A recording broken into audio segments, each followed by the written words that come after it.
Welcome students. देखिए अपन पढ़ रहे थे विशिष्ट लांबिक वक्ररेखी निर्देश तंत्र। उसमें अपन ने तीनों निर्देश तंत्र पढ़ लिए। वक्ररेखी के लिए कार्तीय निर्देश तंत्र, गोलीय निर्देश तंत्र और बेलनी निर्देश तंत्र। उसके बाद अपन पढ़ रहे थे जैकोबियन। तो देखिए स्टूडेंट्स, जैकोबियन अपन ने पढ़ा था कि माना दो फलन है x और y और स्वतंत्र चर u और v के ऊपर डिपेंडेंट है। तो उसका जैकोबियन अपन ने नॉर्मली निकाला था कि सबसे पहले जो है x डिपेंडेंट ऑन u तो v कांस्टेंट, फिर y डिपेंडेंट ऑन u फिर कांस्टेंट v।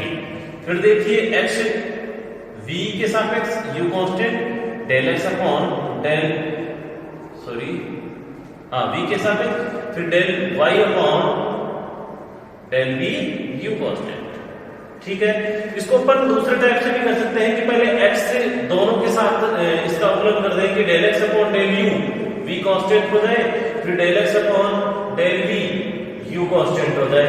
फिर देखिए del y upon del u v constant हो जाए और फिर del y upon del v ये u कांस्टेंट। तो ये जो टोटल वैल्यूज हैं इन्हीं के आधार पर इनकी प्रॉपर्टीज भी अपन पढ़ेंगे। तो जैकोबियन है। अब आज अपन चर्चा करेंगे इसके गुणधर्म के ऊपर। तो जैकोबियन की जो गुणधर्म है स्टूडेंट, तो फर्स्ट गुणधर्म अपन पढ़ रहे हैं कि मान लो जैकोबियन है एक्स वाई और डिपेंडेंट भी है एक्स वाई के ऊपर। जैकोबियन ऑफ एक्स वाई और स्वतंत्र चर भी है एक्स वाई। ओके, अब अपने को इसकी जैकोबियन ज्ञात करनी है। इसको देखो सेकंड टाइप से अपन लिख सकते हैं कि जो u v स्वतंत्र चर है और फलन भी दो है u और v। तो u v का जैकोबियन ज्ञात करो। तो x y लो चाहे u v लो, इसका कैसे निकालोगे? देखो u का v के सापेक्ष, पहले u का u के सापेक्ष कर दो। चलो u का u के सापेक्ष अपने को पता है v कांस्टेंट है। फिर देखिए u का v के सापेक्ष क्या कांस्टेंट, u कांस्टेंट, u का u के सापेक्ष u का v के। फिर देखिए v का u del v upon del u यहां v कांस्टेंट। फिर देखिए v का v के सापेक्ष u कांस्टेंट। इसकी वैल्यू, इसको सॉल्व करोगे तो वैल्यू क्या आएगी? देखिए u v स्वतंत्र चर होने के कारण, ये लिखोगे आप, स्वतंत्र चर होने के कारण del u upon del v जिसमें u कांस्टेंट है, फिर del v upon del u जिसमें v कांस्टेंट है, दोनों की वैल्यू क्या होगी? 0, क्योंकि u और v क्या है? स्वतंत्र चर। तो इसकी वैल्यू क्या हो जाएगी स्टूडेंट? देखो u अपॉन u की वैल्यू 1, ये 0, ये 0, 1, इसकी वैल्यू क्या आएगी? 1। ये फर्स्ट प्रॉपर्टी है इसकी। फिर देखिए जैकोबियन की सेकंड प्रॉपर्टी क्या है स्टूडेंट? मान लो x जो फलन है, दो फलन है x सेम फलन है। फंक्शन सेम होने के आधार पर अपना जो u v है उसके ऊपर डिपेंडेंसी कैसे होगी? x और u v। ठीक है, अब देखिए x u v का जैकोबियन आप निकालो।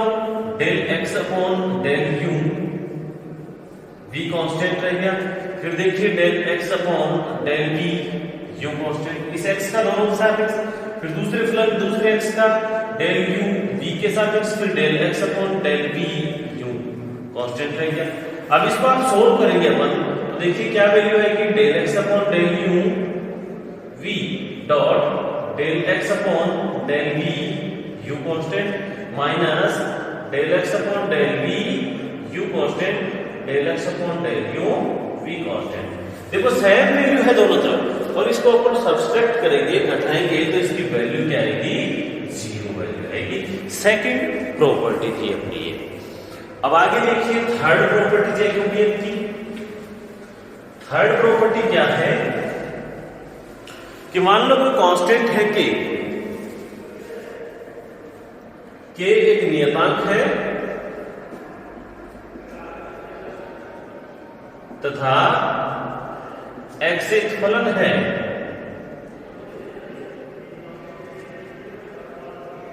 x एक फलन है, u v स्वतंत्र चर है। तो देखिए स्टूडेंट, इसका जैकोबियन अगर अपन निकालेंगे kx अपॉन यूवी का, तो देखो स्टूडेंट जो कांस्टेंट है उसका इसके सापेक्ष करोगे फिर इसके सापेक्ष दोनों में पार्टिसिपेट होगा ही, तो इसलिए इसकी वैल्यू क्या होती है 0। गुणधर्म थर्ड है। फिर देखो फोर्थ गुणधर्म क्या है कि आप अगर जैकोबियन निकालते हो xy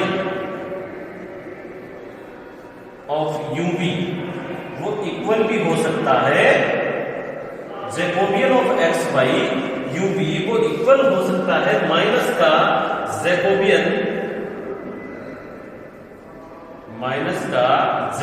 of xy upon U V. Property fourth है कि वो नेगेटिव की जो वैल्यू है उसके भी क्या होगा, वो इक्वल होगा। ये सॉरी, इसको थोड़ा सा करेक्शन करना है, यहाँ पर xy भी नेगेटिव आएगा तब ये yx, xy जो है वो इक्वल होगा किसके, yx के, या फिर इसकी वैल्यू इक्वल होगी, देखो Jacobian of y minus x upon U V वो इक्वल होगा Jacobian of x minus y upon U V. ये टोटल वैल्यूज अगर आप उनकी जैकोबियन निकालोगे तो सब वैल्यूज क्या होंगी, इक्वल होंगी।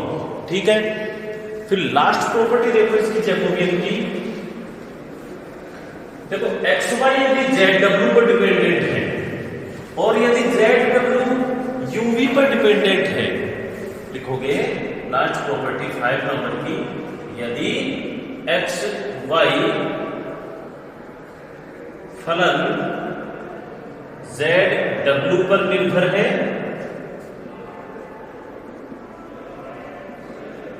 तथा zw फलन uv पर निर्भर है,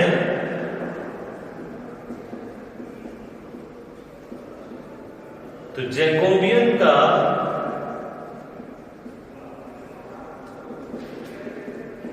गुणधर्म ये कह रहा है कि जैकोबियन ऑफ एक्स वाई किसके ऊपर, जेड डब्ल्यू के ऊपर डिपेंडेंसी। फिर देखो जैकोबियन ऑफ जेड डब्ल्यू किसके ऊपर डिपेंडेंसी, यू वी पर। तो ये कह रहा है कि ये जो वैल्यू है वो इक्वल होगी जैकोबियन ऑफ एक्स वाई की डिपेंडेंसी डायरेक्ट यूवी पर। क्या आप एक्स वाई की डायरेक्ट यू पर डिपेंडेंसी निकालोगे तो साइन वैल्यू इसकी जो वैल्यू है इसके इक्वल होगी। ये थी अपनी जैकोबियन के गुणधर्म। ठीक है, आगे अपन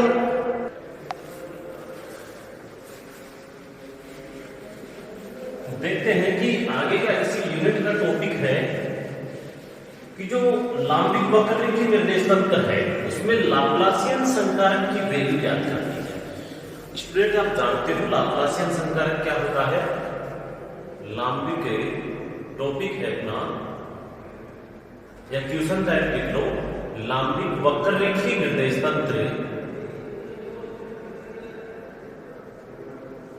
तंत्र के लिए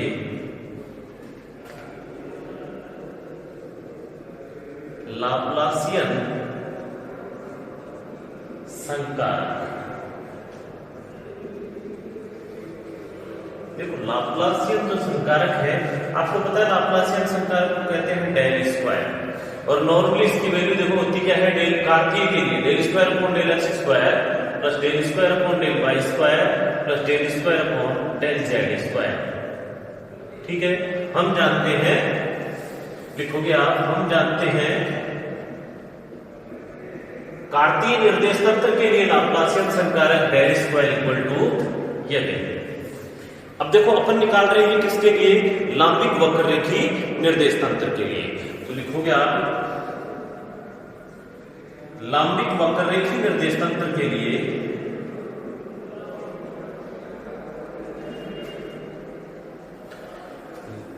लाप्लासियन संकारक डेल स्क्वायर का मान जो है लांबिक वक्ररेखीय निर्देश तंत्र के लिए, और फिर इसमें अदिश फलन के लिए निकालेंगे। ये इसके लिए लाप्लासियन संकारक का मान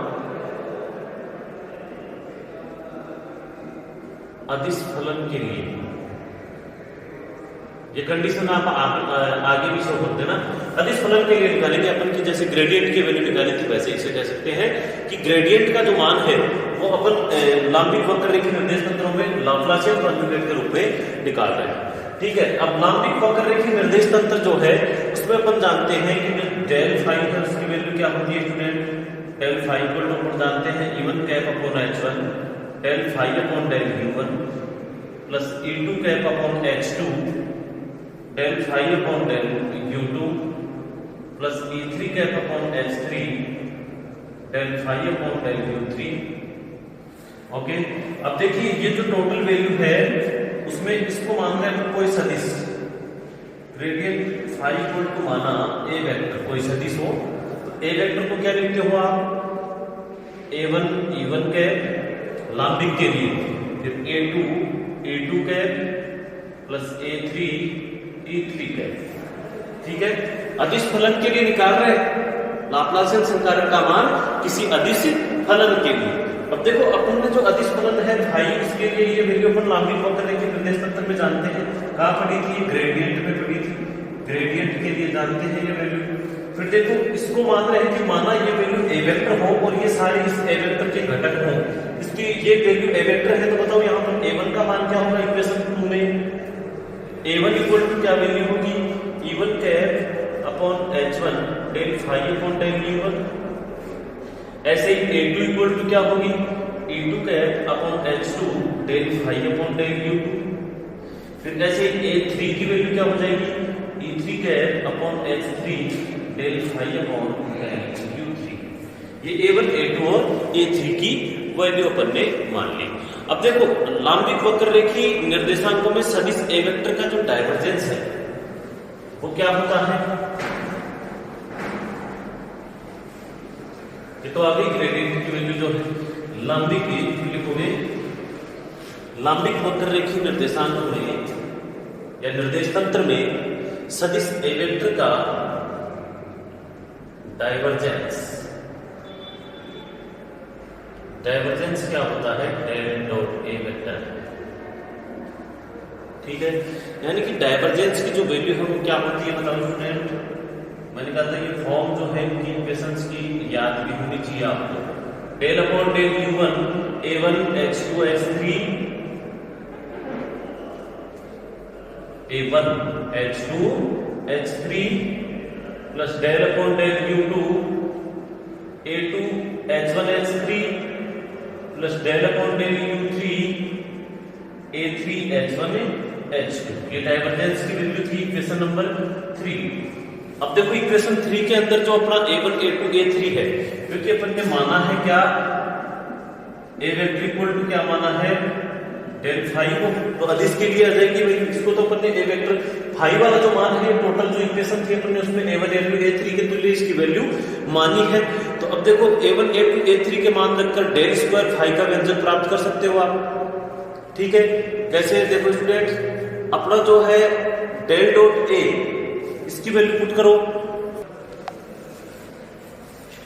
ठीक है, यानी इसकी जो वैल्यू है ए वेक्टर की वैल्यू क्या है, डेल डॉट फाई, ये अपन ने माना है, तो ये इक्वेशन क्या हो जाएगी देखो, del vector dot del phi equal to 1 upon H1 H2 H3।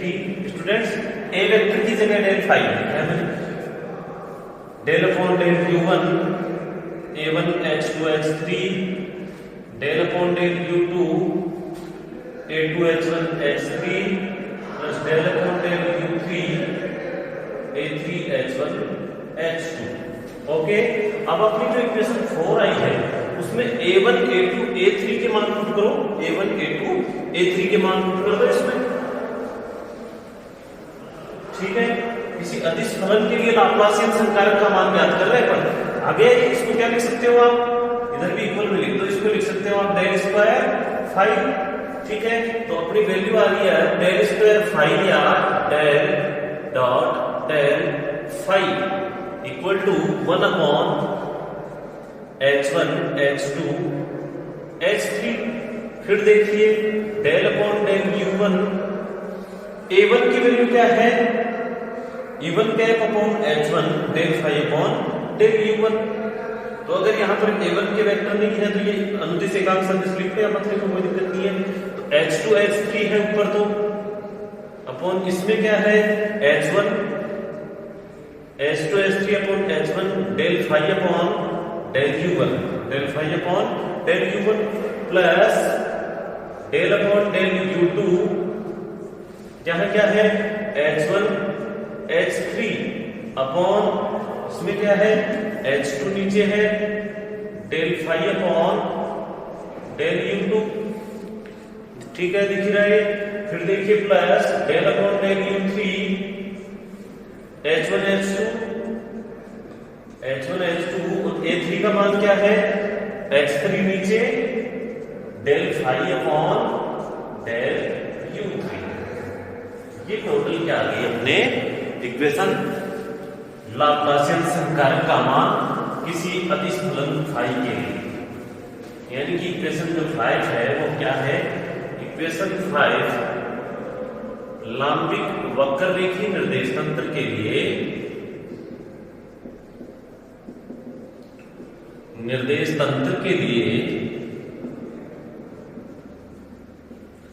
किसी अदिश फलन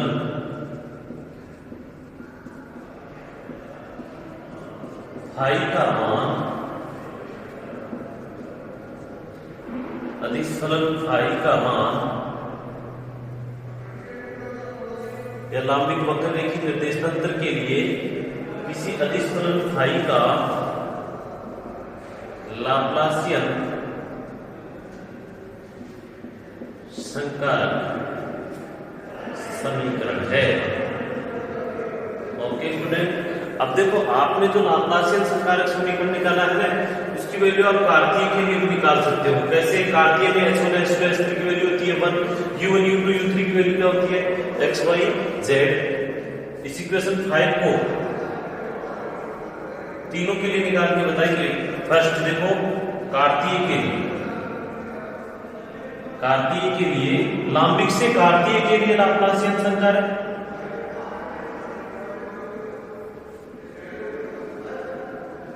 इसमें लिखोगे स्टूडेंट कार्तीय के लिए H1 = 1, H2 = 1, H3 = 1 पढ़ेंगे आपके, U1 = X, U2 = Y और U3 = Z। फिर टोटल वैल्यू आप पुट कर दोगे इसमें इक्वेशन 5 में, तो बताओ क्या होगा, del square phi upon del X square हो जाएगा U1 और U1 की जगह X है तो डेल अपॉन डेल X, फिर del phi upon del X, इसकी वैल्यू टोटल 1, ये 1, तो del square phi upon del X square. ऐसे आगे वाला क्या हो जाएगा, del square phi upon del Y square plus del square phi upon del Z square. ये किसके लिए वैल्यू, कार्तीय के लिए। ऐसे आप निकालोगे सेकंड, जैसे गोलीय निर्देश तंत्र के लिए निकालो स्टूडेंट, या पहले बेलनी जो पढ़ा हुआ है अपना, तो बेलनी निर्देश तंत्र के लिए निकाल लोगे। सेकंड निकालो बेलनी निर्देश तंत्र के लिए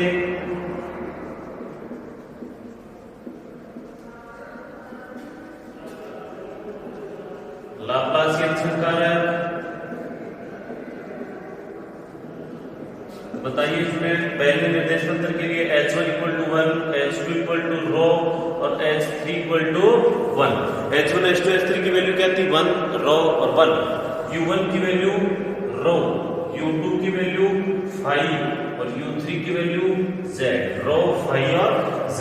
और किसकी आवश्यकता है, U1 U2 U3 की है, H1 H2 H3 की है और टोटल वैल्यू है ये अपने पास में, ठीक है। तो डेल स्क्वायर फाई = देखो 1 अपॉन H1 H2 H3 यानी कि 1 अपॉन रो, फिर देखिए डेल अपॉन डेल रो U1 को, H2 H3 अपॉन H1 है तो rho, del phi upon del rho, okay.